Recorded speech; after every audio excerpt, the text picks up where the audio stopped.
Blanco und Manuel Engel, David Mendes vorbei. Ebenfalls an. So, dann rechts war und jetzt der Position 1 auf 4. Ja, Joshua Inter wird vielleicht auch noch etwas Lust gehabt, dabei zu sein. Dann wäre er auch noch nicht vorbei diese Zone. Aber so hat er doch noch 3,5 Sekunden Rückstand auf Florian Westphal. Ja, Lano an der Spitze vor Manuel Engel. David Metz und Florian Westphal. Dann ist das langsam auf etwa. Also zwei Matschnurbrüder ganz dicht beieinander, die 80 dran. Der ist gar nicht hier durchgekommen, die letzten 2 Runden.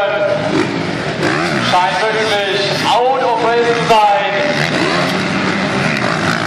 Denn normalerweise in dem ersten Wertungslauf war der ja ganz vorne dabei. Hat sie ja gewonnen. Das heißt, das wusste ja etwas von ihm. So, ich bitte schon mal bei uns, den Spitzreiter, den Stadtmann 963. Philipp Lavo mit seiner Kawasaki. Dahinter die Stadtnummer 97, Manuel Engel.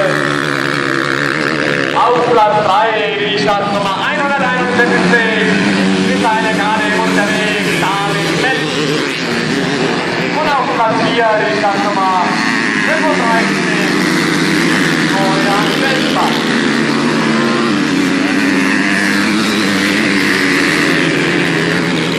Ja, und der Wiegenberg auf vorne ist aber die schnellste Rundenzeit. Ihm fährt hier Manuel Engel eine 1,47.